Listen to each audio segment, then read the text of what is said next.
welcome to Live Interactive English. I am your host, Mike, and today it's part 1 of our daily conversation unit for this month. And you know where we're going? We're going to the library. We're going to the library.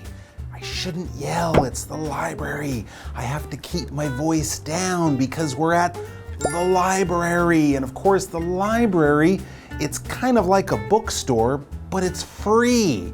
But you can't keep the books. Well, you can only have them for a week or two. But still, the library is a wonderful place if you like to read, if you like to study, if you like to learn things. The library is your playground. But they do have some rules. And one of the rules is, shh, don't talk so loud. You have to be quiet at the library. People are reading, they're studying, they're doing research. They're trying to get smarter, so just be quiet, okay?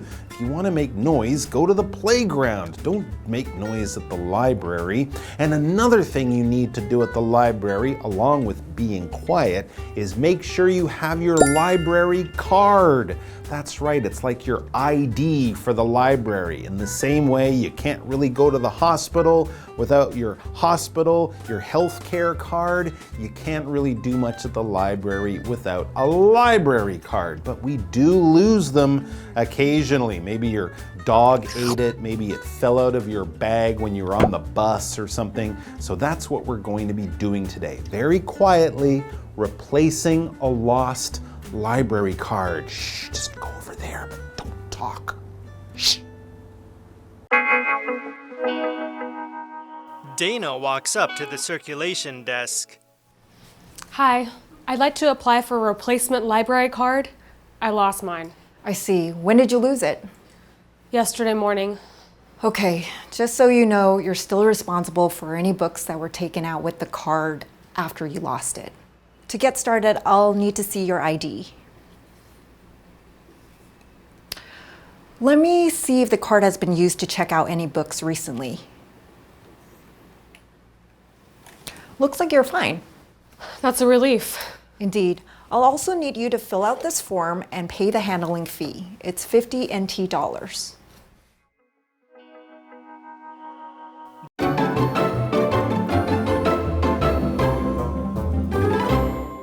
Okay, well, I can talk a little bit louder. The librarian, the head person at the library says it's okay, so I'll just try to keep it as quiet as possible. Yeah, part 1 of our daily conversation at the library is titled Replacing a Lost Library Card. This is kind of your ID, as I said, for the library, and when you replace something, you're getting a new one because you don't have the old one anymore for some reason. We'll find out more all about this, but this is a typical thing you might do at a library. And what's going on? Well, it says Dana walks up to the circulation desk.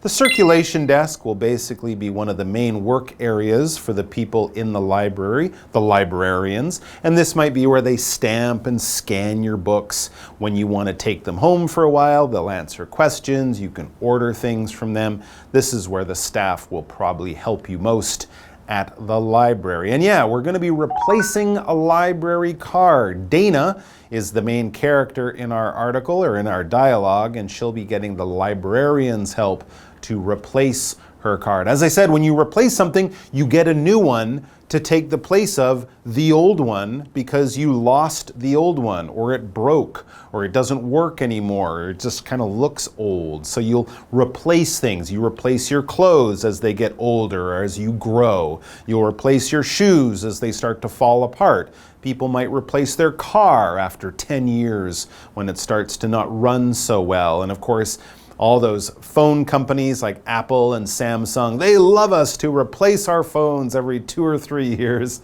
and buy a new one with the new camera and the new this and the new that. So sometimes we replace things because we want to. Sometimes if you drop your phone in the ocean, you'll just have to replace it. You're not going to fix it, so you just need a new one. And I think if you lose your library card, yeah, that's probably the same sort of situation. So for example, we could say, it's time to replace those old running shoes. Or maybe, oh, it's time to replace those old running shoes. Wow, oh my God, they smell bad. it's time to get new ones. All right, so let's look at Dana. Dana's there at the library. She needs some help.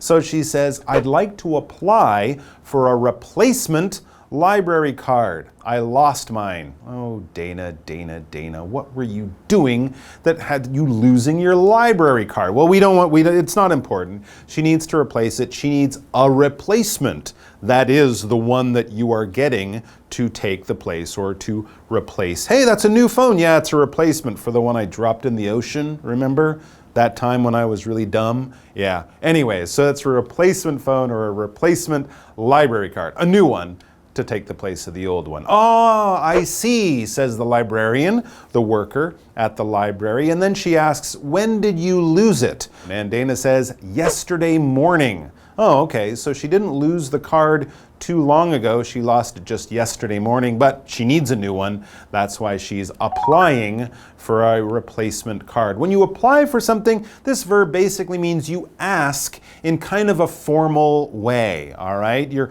trying to get something and you're kind of going through a process. You're not just walking up and saying, hey, can I get this thing? No, you might have to fill out a form. You might have to put your name on a list, and then someone later on might have to look at that form or look at that list and go, okay, you can do this. You apply for a job. You apply to go to a very popular school, something like that. This isn't something where anyone can just go. No, you have to ask in a formal kind of way. Someone reviews your information and then says, okay, or no, I'm sorry, you can't.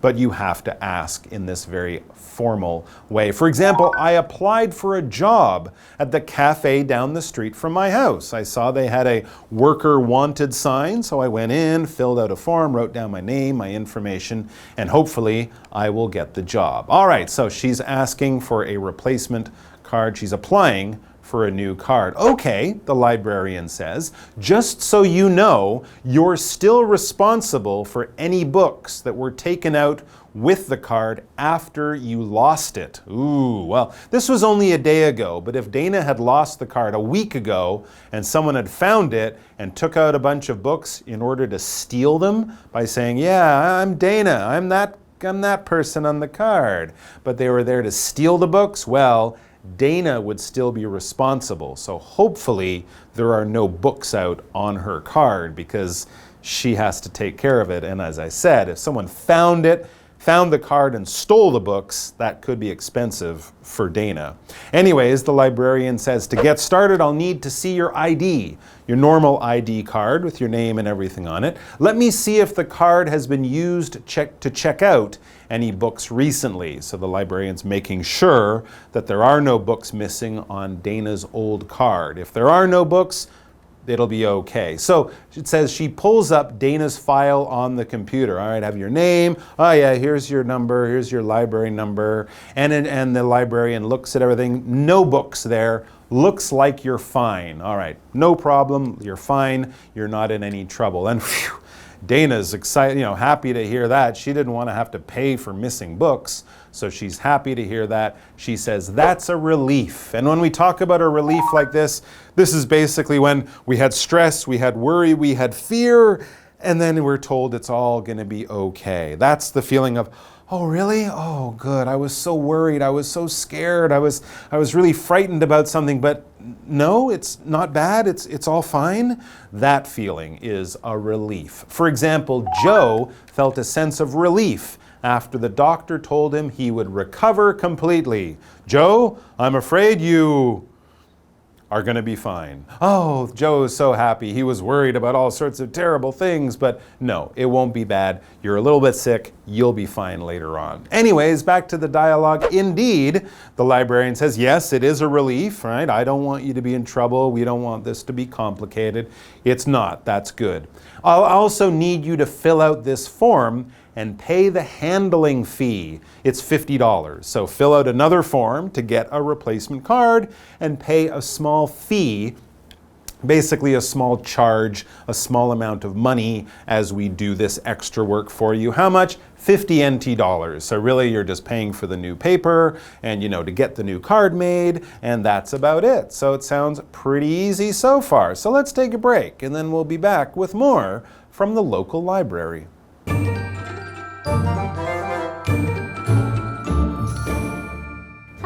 好，我是 Hanny。这一次绘画要帮助大家学习跟图书馆相关的实用英语。那么 Dana 她的借阅证、借书证在昨天早上遗失了，她现在在借书柜台申请补发。Circulation desk 就是指图书馆借阅柜台，其中的这个 circulation 它就有流通或者是有发行量的意思。再看单字 replace， 它是指替换、取代，是动词，后面加上字尾 ment 会变成名词 replacement， 那就是替代的物品或是取代。好，再来看到 apply 这个动词表示申请、应用，我们常常会用 apply for something 来表达申请某事物，你也可以说 apply to somebody for something， 向某人或某单位来申请某事物。好，那对话里面，图书馆员就向 Dana 说明，借阅证遗失后呢，他还是要对借阅的书籍来负责。所以，要是 Dana 的借阅证被人拿去借了一大堆书不还，他还是得承担哦。接着，图书馆员在电脑上把他的档案调出来之后，说看起来没问题。这时候 Dana 回说 ，That's a relief， 松了一口气，那就太好了。Relief 这个名词就有宽慰、安心或是解脱的意思。接不到课文中。Dana searches for a book on a computer. Her friend Wilson is beside her. Baseball history? Yeah, it's from Mr. Davis's class. I can't remember the title of the book, though. Try searching for the author's name. Right. I'll search for the author's name. Do you remember the author's name?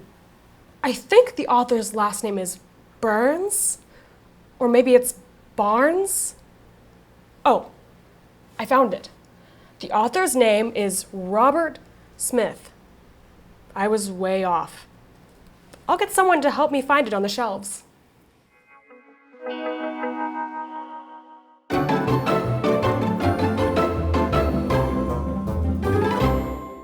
All right, so Dana has had a pretty good day at the library so far. It started off not quite as well as you could hope. She lost her library card. So this is a bit of a problem, but she only lost it the day before. She went to the library. The librarian was very helpful in getting her a replacement card.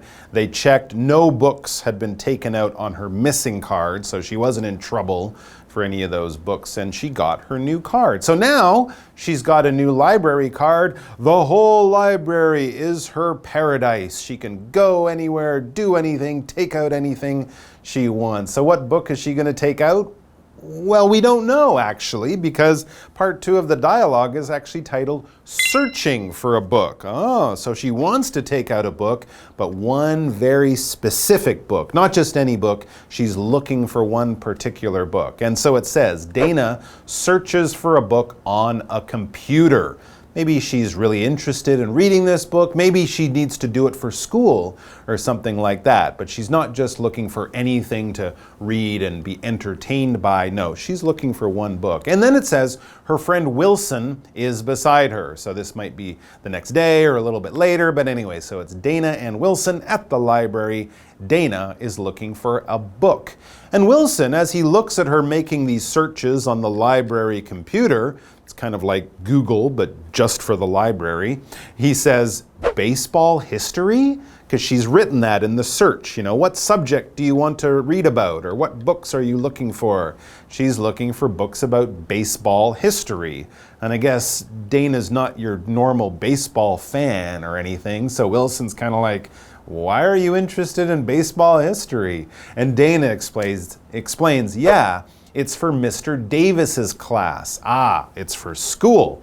Maybe it's her history class or something like that. And she says, I can't remember the title of the book though. So that's why she's looking for the topic or the subject that the book is about. I know it's about baseball history, but it's called Legends of the, or Heroes of the, or Great Athlete, I forget. So she can't remember the name of the book, but she knows the subject or what the book is about. Well, with that information, yeah, Wilson has another idea. He says, try searching for the author's name. If you can't remember the title of the book, maybe you can remember the name of the person who wrote it, the author's name. That might be an easier way if you can remember the name.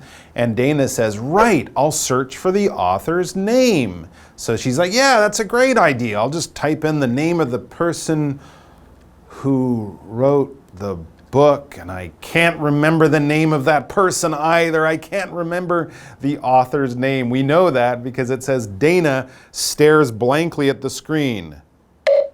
She's just looking and nothing, everything is going on, but nothing is coming out in her brain. That's why she's staring at this screen. When you stare at something, you kind of look at it without moving your eyes. You're looking at it in a very concentrated way, or maybe you're just thinking about something totally different and your eyes are just sitting there facing this thing. So I could be staring at something really strange, or I could be thinking about something totally different and, oh, what? Sorry, what were you saying? I wasn't really paying attention. But basically, you're looking at something for a very long time. Here's another example.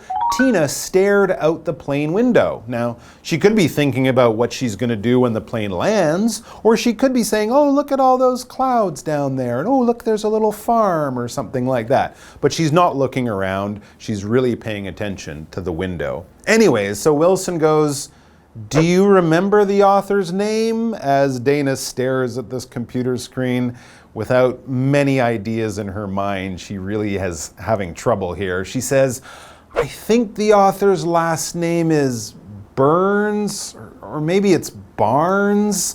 Oh, and then she says, I found it. Oh, okay, so she's looking through baseball. No, there's no one with Burns. Oh, I found it, she says. The author's name is Robert Smith. There you go. So she saw the title. That's the title. Oh, Robert Smith. That's the person who wrote the book.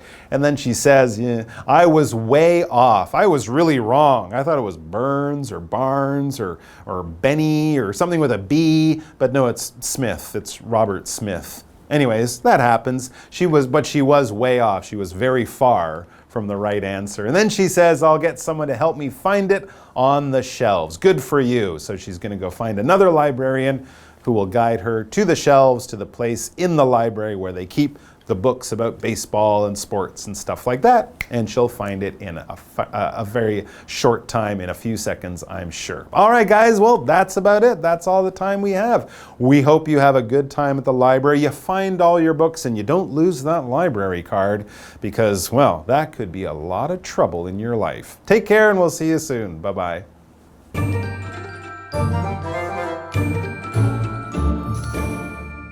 好，在第二段对话里面 ，Dana 要找一本书，她只记得是跟棒球史有关，可是不记得书名。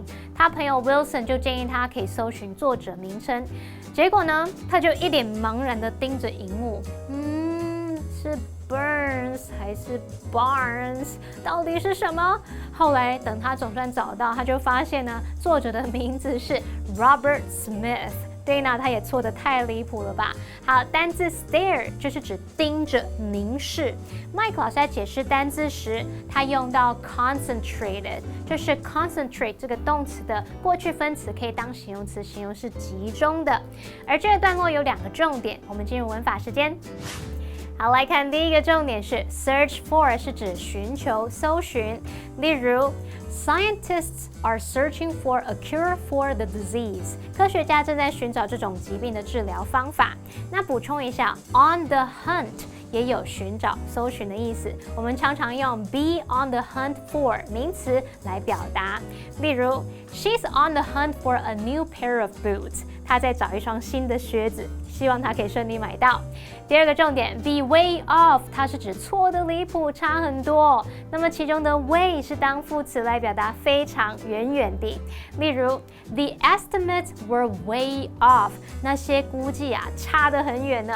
好，那这边再补充一个用语 off base 原本是指棒球场上跑垒者他离开垒包，这时候啊是不是很容易被触杀出局？所以这是非常要不得的行为。那这个用语引申的意思就是完全弄错，认知假设错误，前面也常常会用 way 来修饰它，所以 way off base 就是大错特错。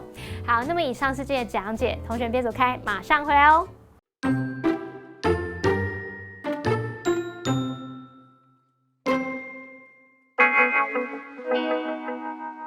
Dana walks up to the circulation desk. Hi, I'd like to apply for a replacement library card. I lost mine. I see. When did you lose it? Yesterday morning. Okay, just so you know, you're still responsible for any books that were taken out with the card after you lost it. To get started, I'll need to see your ID. Let me see if the card has been used to check out any books recently. Looks like you're fine. That's a relief. Indeed. I'll also need you to fill out this form and pay the handling fee. It's 50 NT dollars. Dana searches for a book on a computer. Her friend Wilson is beside her. Baseball history? Yeah, it's from Mr. Davis's class. I can't remember the title of the book, though. Try searching for the author's name. Right. I'll search for the author's name. Do you remember the author's name? I think the author's last name is Burns? Or maybe it's Barnes? Oh, I found it. The author's name is Robert Smith. I was way off. I'll get someone to help me find it on the shelves.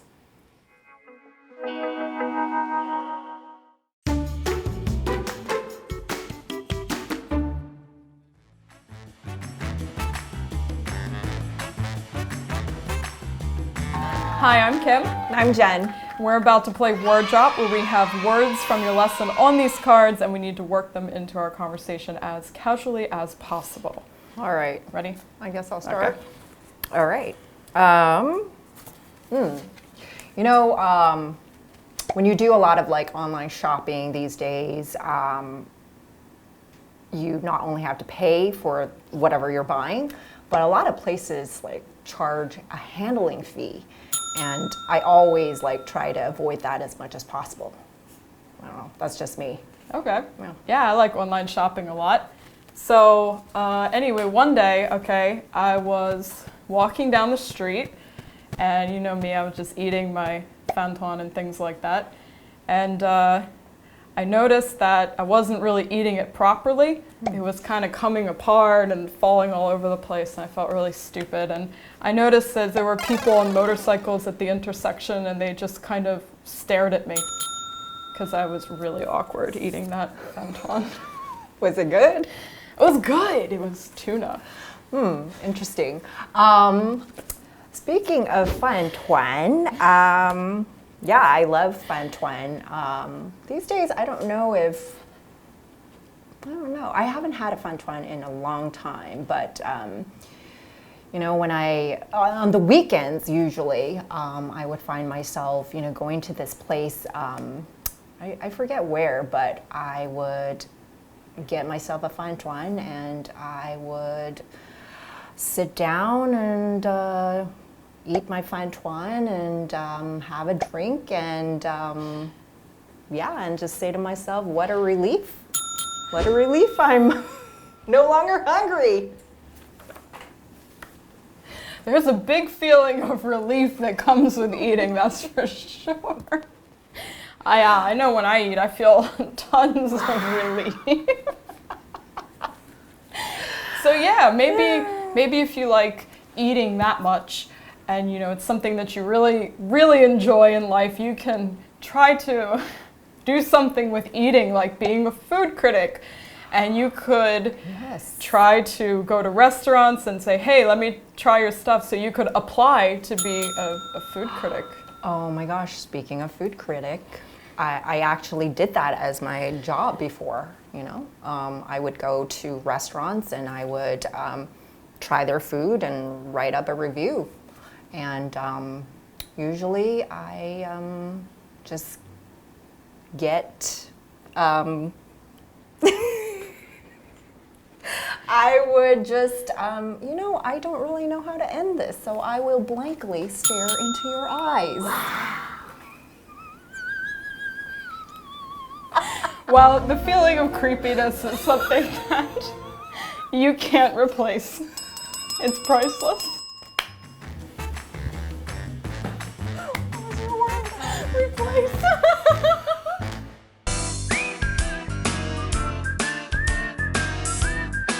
See you next time.